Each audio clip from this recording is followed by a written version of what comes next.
United Grind Society presents the Turntable, where we discuss everything relevant to hip-hop. And this episode is brought to you by the New 90s Experience. Tours coming to a city near you. Go ahead and cop the tickets at unitedgrind.com. My name is Haiku. I'm your host. I'm here with some of my good friends. Did we make him the host? Oh, I just did. He'll be the host. Oh, okay. I just did. Yeah, introduce yourself. You nobody else stepped in and shit. So go ahead, man. Shit, let's roll. So, my name is Haiku. I'm here with some good friends of mine. You guys introduce yourselves. Big Jinx here. Hi, Jinx. That's right. Siege. My nigga said, really? Like, man. He threw me. Now I'm like, Bobbert? Robert? No, my name's Speed. What's up, y'all? All right. So we got a couple of topics to talk about today, but I think the one that really interests me today is talking about the concept of the GOAT, right? The greatest of all time. And we're not going to get into a discussion about who the GOAT is. I think that's all subjective. But I think that we can talk about, take a different take on it, right? What's the requirements of the GOAT? Yeah, criteria, man. Criteria, metrics, if you will. Yeah, I don't think most people have criteria. I think most people that engage in the discussion, it's just their favorite rapper. Yeah. Are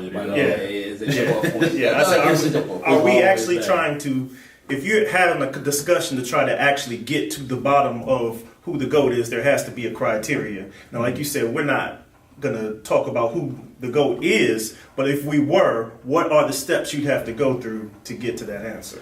There has to be steps. And my whole thing is, and I've always said if the GOAT is your favorite rapper, more than likely you can't really engage in this discussion. You can't subjectively put a rapper before the one that you like. Right. Then how could you really discuss who the GOAT is? So, right. I've always had, a pretty extensive list of things that I look for in an MC. And you know what I'm saying? Everything from, likability to lyricism to delivery to, you know what I'm saying, swag. I mean, whatever you want to call it. Like, there's a bunch. I mean, it's like your character slider, you know what I'm saying, in 2K. Like, some rappers have real big stats in some areas. Right. And real low stats in other areas. So you kind of really got to move your slider. Right. I like that analogy. Yeah. So here's a question, though. You mentioned likability, right? Because I do think that is important. Obviously, to me, that's like the cool factor, right? I mean, I think part of being an MC is, that person being up on stage, you got to have a certain number of people that want to be like that guy. Right. So that's kind of like that likability. So is there an MC in your mind? Pop. Okay. See, and I was going to talk about that because Pac has. I'm glad you brought that up because that was the first name I was going to say. Here we go. Pac disqualified. No, but hold up. Let me reel it back. Yeah. I'm not saying that Pac is the GOAT. Right. I'm saying when you talk about likability, right. Pac. I don't think there's any other rapper that has likability online. Nobody who's probably been emulated by as many artists as Pac. And here was my point. Pac is like the center of this table. Pac has just as many people that can't stand him for the same reasons that all the people on this side do like him. And I think that's what automatically disqualifies him because, let me explain. Because there's a whole segment of people that can't stand him at this table. Oh, you just gonna go there. At this table. You just gonna go there, okay. Come on, we having a real conversation. We're not shying away from controversy. No. And I'm saying, I second that motion. What I'm saying is, let's take Biggie. Okay, there are people that don't like Biggie, but there's not that wide of a range of people that dislike Biggie. I think that who has? I think that's more stylistic though. I think the I don't like Pac contingent is more stylistic. I don't think it really because people like him so much. I think that's the only reason. You saying it's a blowback? I think it's a blow. I think that because people like Pac so much that it automatically creates the other. I don't disagree with that. Look, I don't disagree with that. I think Eminem goes through the same thing though. There are some fanatics that love Eminem so much that there's another side that blows back on that. Well, I think the blowback on Eminem is kind of twofold, though. But That's a whole nother. That's a whole right. Yeah. Stay on track. Stay on track. But now that you bring up him, I would probably put him right next to Pac in that category. Yeah, they're similar in that. Yeah, I mean, like, I mean, people. He called himself the White Pac or whatever. I mean, I missed that. yeah, it was somewhere in there. I missed that. I gotta Google that. I missed that too. Google that shit. Look that shit up, man. That's what we got your old ass laptop out here for. Around the lose yourself Eminem. Around that stage, Okay. he was very Tupac influenced. If you I listen know to he some was. of Yeah, his- for sure. Yeah. Tupac influence. I'm just trying to remember that quote. Right. I don't know the song, but I do Okay. remember hearing something along those right. lines. All right. right, So if so you we're in the talking about like if you in the comments, Right. let us know where you could pull that shit up. I would hate to Eminem be wrong, like I be telling other people on they. Oh yeah. It was something along those lines. It might not have been exactly White Pac, but White some, Pac, okay. something like that. Hey, yeah, I know definitely. He's never said that anything but him being influenced by Pac and LL, and you know what I'm saying. He's an MC's MC. Right. Look. I'm glad you said that. I don't know how you have a discussion about the GOAT without mentioning the person that invented it. Invented it. The dude invented the word The GOAT. acronym. Yeah, the acronym GOAT. Okay, you know what? You know what's funny, right? Because this was actually I was going to draw attention to the fact that LL came up with the phrase or the acronym, the GOAT. But somewhere along the line, it has went from the GOAT to the GOATs. Have you noticed that it's been like plural? Really? Yeah, like I've seen people use it like, yeah, he's one of the GOATs. Oh yeah. You know what I'm saying? Yeah, Like, I got you. You know what I'm saying? Yeah. Like he's one of the greatest right. of all time. Right. One of the greats. I think that's. Yeah. I think that's Participation more. trophy. Right. Participation I don't want to trophy. say it. I don't want to say participation trophy. I don't want to say it like that. I wouldn't say that. I wouldn't say that. You wouldn't say what? Participation trophy? No, I agree. I think that's just I think that's a mature take on the GOAT. Because the GOAT is there's a reason why this person in your mind is the greatest, right? You have your metrics, and we could go down the line, and I'm sure we probably would share some metrics, but there are other metrics we wouldn't, other criteria that we would not share. But I think that rolls into what Jinx was saying earlier, though. I think the problem with the GOAT conversation is most times people roll into their favorite something or the other. Right. And to me, personally, GOAT don't really have anything to do with who I like particularly as an MC. A GOAT is like I can look at certain artists like M or like J or like L or like KRS or like Rakim and be like, yo, these people did this set of things. Yes. I may not have liked half of them. Right. But they created this. They led this. They had this many followers. They sold this many albums. They did all these things and all that stuff. Like, getting back to the criteria thing. There's a whole list of stuff you could look at.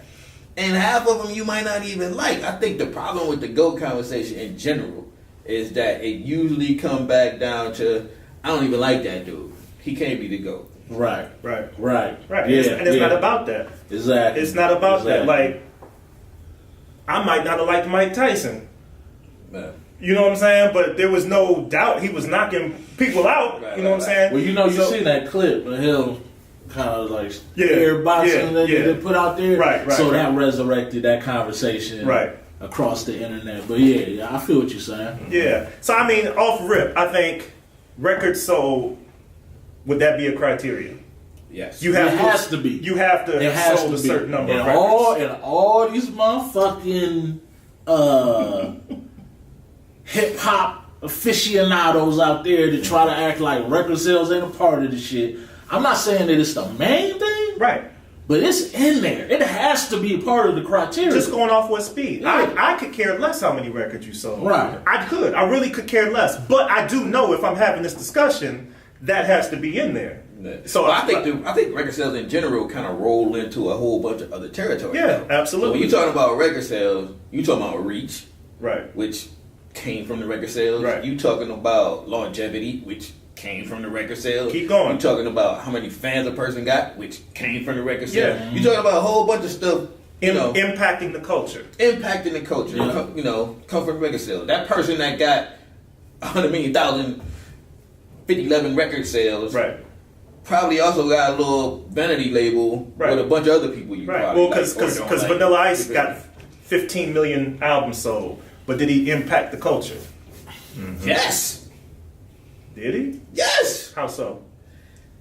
Because ultimately, Damn it, that's it's the probably, it's probably, That's Our time is up. ultimately, Our time is up. Let's go. All right. All right, so check out. Hear me out. Think of all the white groups in hip hop. Okay. All right. Now think about a group like Young Black Teenagers or Third Base or the Beastie Boys. Okay. All right. Uh-huh. Now think about a white act like Eminem, Mm-hmm. like Yellow Wolf, Okay. like Apathy. okay, you know what I'm saying? So there's He don't know there who there there are influences coming from different trains. He really don't know who that is. These white rappers coming from different trees Uh-huh. of style, different trees of, you know what I'm saying? They're not coming from the Vanilla Ice tree. I don't know if I agree with that. Here's why. If Vanilla Ice was impacted, did you own a Vanilla Ice record? No. Did you own a Vanilla Ice record? You know better. Did you own a Vanilla Ice? Yes. You're the last dude in this room. He was the last dude I was thinking was gonna own it. Like he went to you last. I did, because You was I already did. a vote. Oh, so Yeah. you was feeling it? I had the Ice Ice Baby joint. Okay. Did you buy the album? No. Okay. A single. Yeah, I had. Well, okay. I recorded it off of the radio. And that's perfectly okay. But hold up, because this got to be a sidebar. What you got to understand about me is that I had no construct of like what was considered like real hip hop. Yep. I got you. And radio hip hop. And that's who he impacted. I agree. I understand. I'm glad you said that. That's who Vanilla Ice impacted. I'm not saying you specifically, but I'm saying people that's out the loop, people that really don't give a shit about hip hop. That's what I was just like. Hold up, you just said I don't give a shit about hip hop, nigga. Hold Get the gun. up. Yeah, He hold said up. not you specifically. Okay. Not You did hear that part, I totally right? heard that part. And I because made sure- because I'm sitting in between y'all, so you know I heard Because that. I knew what I was going to say next. So I said, let me preface that by he impacted a whole generation of people that probably ain't listening to hip hop now. I don't agree with that. Look, I don't think. Let's say somebody like Token, somebody like Yellow Wolf, somebody like Logic.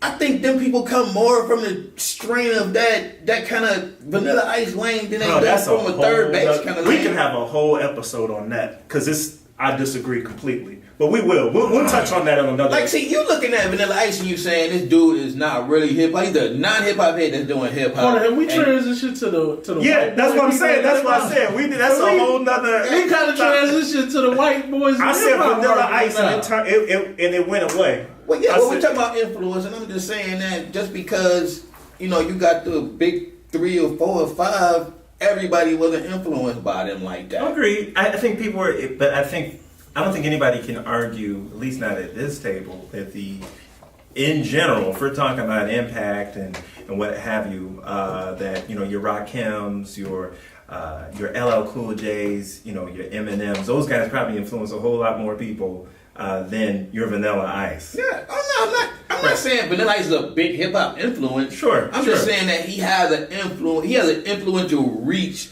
into a way people view their navigation in hip hop than we give him credit for.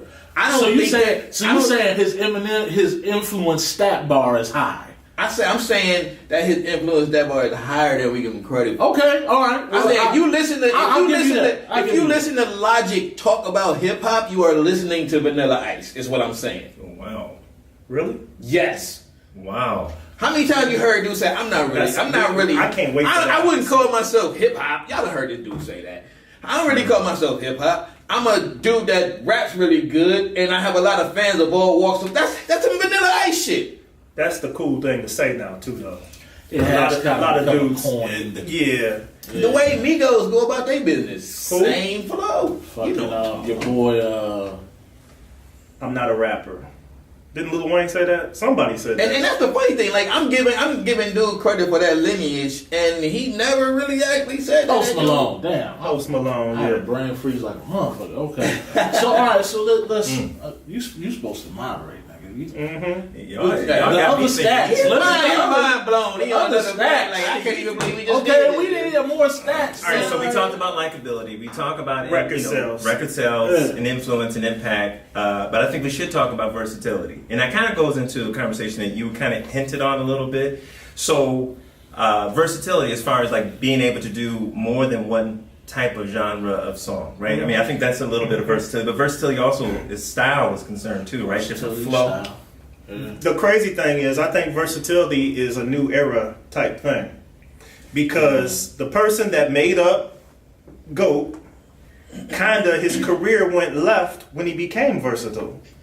People stopped liking LL Cool J because of all the love songs he was doing. I think it was Pink Cookies. But that was early. What do you mean? I said LL came with versatility early in his He career. he did. But that's kind of also what made him, because then he started making more and more and more love songs, and that's when the album sales started to decline. Is that what really happened? I don't know. I don't know when. I think he was doing just as much rapidy rap shit on the tail end, or now. But all his singles were love Oh, songs. that's some label Well, shit. which- He was just Def Jam. But here's the thing. Right now, that would be cool because all the Drake singles can be love songs, and everybody's fine with it. What do you think? What do you think? When do you think L hit his pinnacle? His pentacle? Yeah, It depends. Are we talking pentacle as likability or pentacle as in record sales? Because let's just say sales. in sales, then that was the Hey Lover phase. That was his pinnacle. He was selling goo gobs of records. I know that. To me, that was the resurrection of L. At that It was. point. It was. Yeah. It was. He resurrected his career, but people were Not to selling. say that his career was dead. No. But I think he was a little bit. People were selling more. knock you out, People man. were selling more records. Yeah. Period. At that time, just because everybody was buying Everybody records. was selling more records So at yeah, that his time. record sales are higher Yeah. during that area. True. But I think he made better music before that. Hey, nah, I don't dare you. Mr. Smith, before Mr. Smith album. Yeah, you don't think Right, nothing was nah. better before that? I fuck. That was my. Mr. Smith is your lane? Mr. Smith was my shit. God, Mr. Smith I'm learning was so my much. shit. I'm learning so much. I mean, I'm what learning you so need much. to know? No, that's all right. No, that's What you need cool. to know? It's cool. It's Look, cool. LL was my favorite rapper for a long time. So Like radio and all that shit. Yeah. You know what I'm saying? But Yeah. I mean, I understand. I think age. You know what I'm saying? Right. There's a Probably different, plays and into that's what I was gonna say. There's different eras too for GOATs, because you brought up KRS and Rakim. There was a whole era where that was the discussion: KRS or Rakim, KRS or Rakim. Yeah. And then as time went KRS.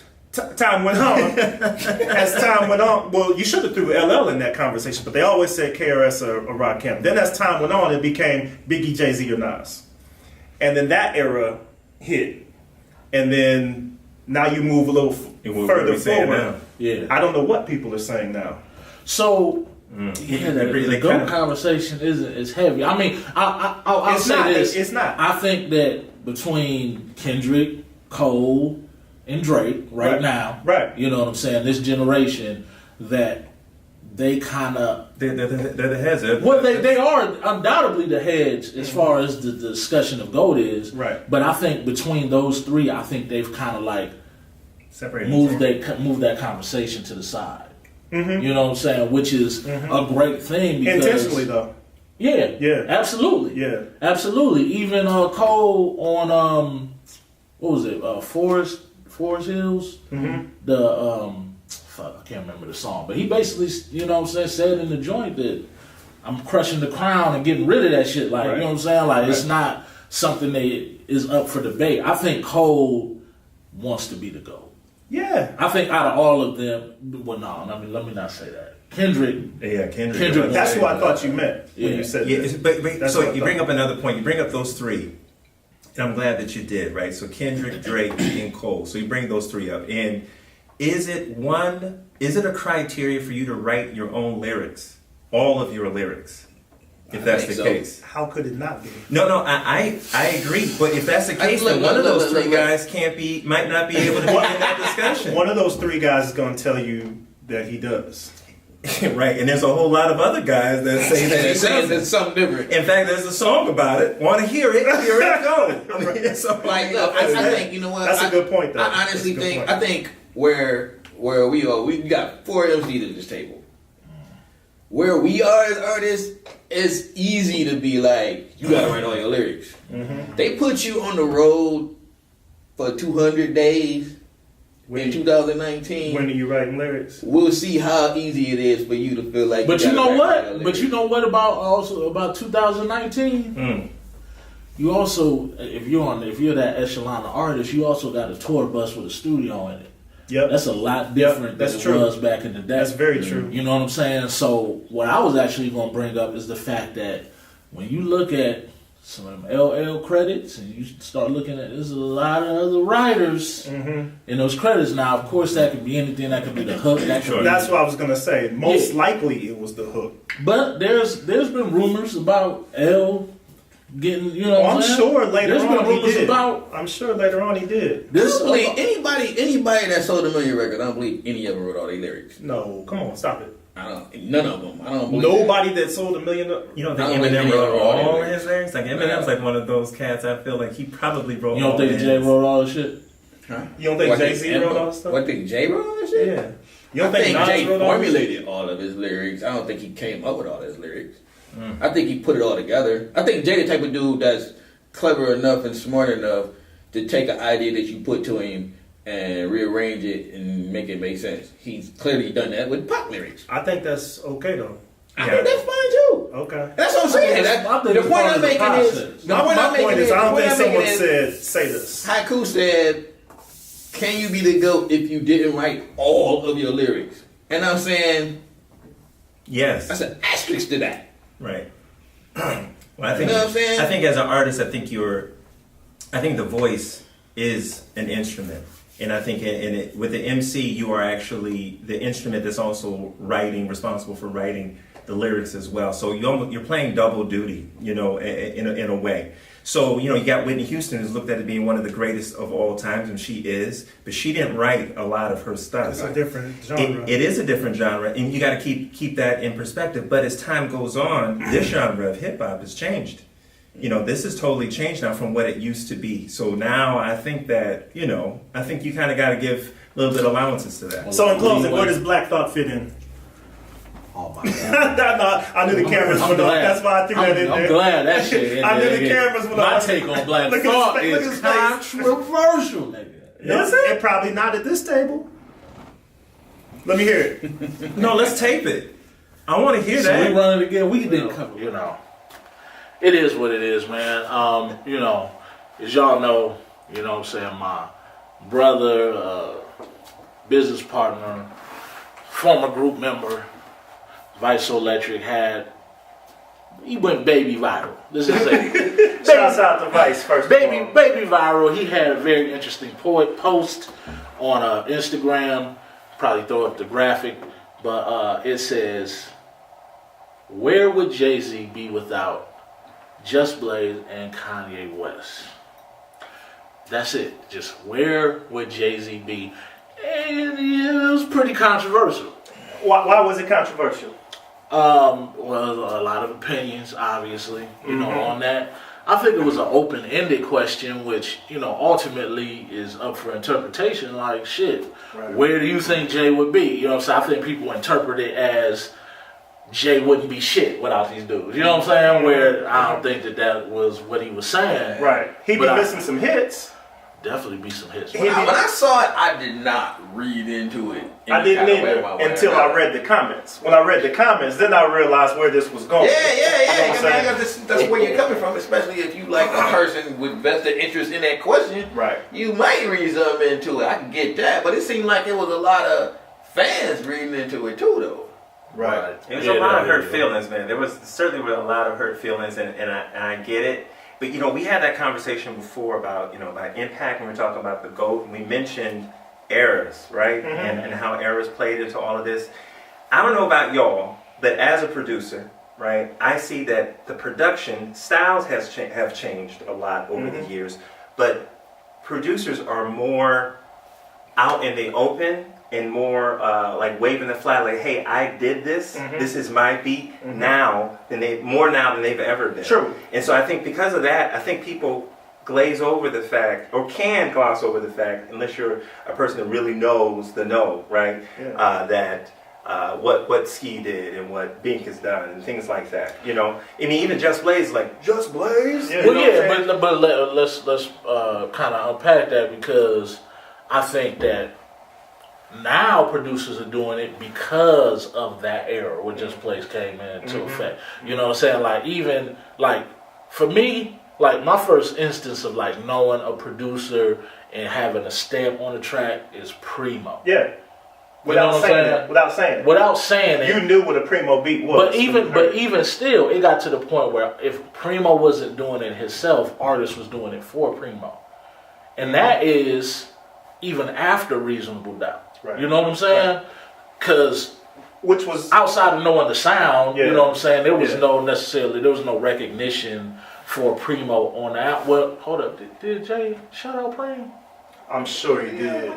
On Reasonable Doubt. Oh, on Reasonable Doubt, I don't think That's so. what I'm saying. I don't think so on Reasonable Doubt. I'm not sure. Yeah. It was after Reasonable Doubt where Yeah. that kind of became a trend. Yeah. And unfortunately for some of the producers that undoubtedly have importance by bringing Jay into the game, and are also my favorite Jay album. You know what I'm saying? Producing on my favorite Jay album. What's your favorite Jay album? Reasonable. Okay, all right. You know what I'm saying? I think that those producers obviously hold a great deal of significance by being on that particular project. But I also think that Jay's other projects hold significance for different reasons. Yes. And I think that's kind of where the mix-up is when people hear what would Jay be. Of course, his first album has a lot to do with where Jay would be. Right. Sure. You know what I'm saying? Yeah. But Jay also he's spanned across eras. Yeah. When I first heard that question, the first thing that came to my mind was Jay would be fine. Jay would be right where he's at now. Right. My thought was there'd be a whole lot of other people whose lives would be different. Like we mentioned Bink. I think Bink would have been a lot more popular than he is now if Jay used more of his production. Let me ask you this. I think he would have used more Primo. I gotta interrupt you. Go ahead. I'm probably gonna get crucified for this, but who produced Hard Knock Life? 45 King, Queen Latifah's DJ. That needs to be the question. What do you mean? Because Hard Knock Life is what is resurrected. That was the propelling of Jay. Yeah, it was. You know what I'm saying? So honestly, that is kind of like, and that wasn't even made for Jay. I think 45 King just had it sitting around, and Jay heard it and was like, "Can I get that?" Right, exactly. Yeah, that's like the tide turner for Jay, for real. Yeah. That song within itself, you know what I'm saying? I don't know if he did a lot more production. He did Latifah's early production. He could make beats. It's just, I think when production changed or the sound changed. Did he use him more than... No, that's the one time I think he used him. The one. And that's the crazy thing about like just this whole discussion. Like, I don't think... Who can argue with that? Who can argue with Hard Knock Life being Jay's breakout joint? I wouldn't. I think Jay transformation and I think Ski. That's just me. But to do another artist in the same kind of way we doing this one is the same thing like Big. Like Big without what Puff did, where Puff propelled his music. Now we may not like that. Big might have been in trouble without Puff. That's a whole nother. Exactly my point. Like, and then it's like when the songs that Big usually gets associated with, especially the early Big songs he gets associated with, all Puff ideas that got shoved down his throat. Right. Remixes mostly. Right. You know what I'm saying? The songs that people think those aren't even on that album. A lot of them ain't on the album. You know what I'm saying? So it's like it's the same thing. You know what I'm saying? It's using those two producers and saying that there's some kind of propelling of Jay because of them. Don't really short any of the other dudes. You know what I'm saying? Right. It's not discrediting anybody. But first of all, Jay had and has an impeccable ear for beats. Okay? If you've seen the documentary with him in the studio with Kanye, with Timberland, with Pharrell, Swizz. Yeah, that's what I'm saying. There's a whole list of dudes he could have picked from. And not only that, but you get to see him being like, that's dope, but that's not the one. Right, And because then- the one and then became he saw- Ludacris's right. song. Right, he's like, that's dope, but that's not the one. That ended up being one of Ludacris's biggest Right. hits. For sure. So he's got a great ear for beats, and he knows what works for him.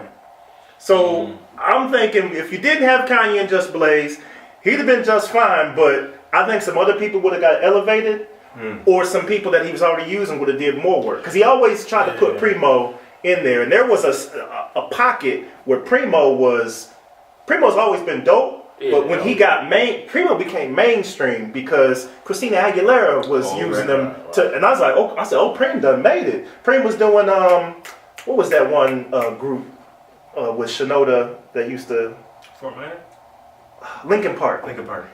Oh yeah. You know what I'm saying? I was like, man, Primo done really made it there. So Jay wouldn't have had any problem using that. I think Primo would have been, even bigger at that time. So did we answer the question then? So where would he be without those two it's dudes? still, He'd be fine? that's my opinion. I think That's Jay, my opinion. I think at that point, Jay had his pick. When do you think that He happened? could choose. When do you think that happened? He's saying Hard Knock Life. No, I'm saying the Hard Knock Life was the joint that propelled him I to agree. superstar. So when status. do you think It's- Jay it's- became to the point where he was like, you know what? He got his pick of the litter. Right, I can have my pick of the litter. When do you think that happened? Because that's when, whatever point that is, that's when he would have been fine without Kanye and Just Blaze. I mean, ultimately, he still got to pay for the track. So he could have had pick of the litter once he was able to pay for any of them tracks. Yeah, but that's a two-way street, though. You got to have a producer. Some that people really, come to you. That's Like, true. at a certain point, people are coming to you. Yeah, that's You know what I'm saying? And or you don't have jacking to up that look. price if they don't really want to work with that. That's true too. That's he true getting the too. player You can have the track. What you So think you have Primo charged Christina Aguilera? Well, listen. I don't know. I have no idea. Let us know, Pray. You went left. You went left with that. What did that check look like? He said, I say, this is one of the reasons why I think about Reasonable Doubt. The track that Jay snatched from Camp Low that ended up on Reasonable Doubt pretty much shaped the sound of Reasonable Doubt. yeah, Now he didn't do all the tracks for Reasonable Doubt. right. But that sound shaped the sound of Reasonable. That whole like mafioso, smooth, gangster kind of, but still hard sound. Mm-hmm. He more skin tracks. Yeah. And this is what I'm looking for at this point. You know what I'm saying? This is what I'm looking for. And then all the other people on there can kind of bounce off that. And then you still got like 22 twos or something like that. So you're saying That's like an outlier. he shaped his lane, He shaped that lane that he was and going. so then It put the gas in the rocket that took that motherfucker off. But that's the thing is that Jay was skipping planets, nigga. Yeah. So you got the takeoff Yeah. to the moon, and then motherfucking Preem and them gassed Right. them up to go to the Right. next planet. And then Jay, you know what I'm saying? Like, nigga, these is levels. So you you know what I'm saying saying? so you saying the real question is where would Jay be without Preem or Ski? Absolute. That question could be. That's a scary question. You Yeah, can, 'cause any combination. Because of there people, I don't know. yeah, you can put that. You can replace those two with any number of producers for real. You That's know true. what I'm saying? The original two you talking about? The original two? Yeah. I mean, you can Alright, take Kanye and Just. Kanye and Just Blaze. You can put Ski and Preem in there. Swiss and Bink, Timberland. Swiss and Timberland. You know what I'm saying? Like, I mean, there are different levels. You know what I'm saying? And Jay spanned across soundscapes and eras.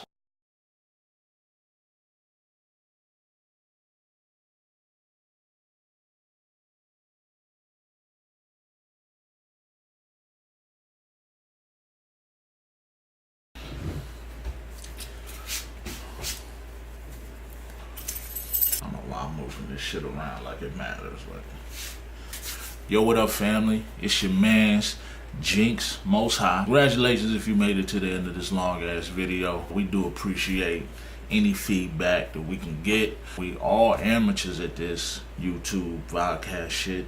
Drop a comment, let us know. Should we make it longer? Should we, kind of chop it up, in a little short segments or whatever? Make sure that you like and subscribe. Seems like some shit you're supposed to say here. And make sure that you hit up UnitedGrind.com where we got all manner of dope shit. Music, dope shirts like this, and more. So check us out. You know what I'm saying? Definitely fuck with us on all the little social media platforms or whatever, man. And I ain't gonna hold y'all up anymore.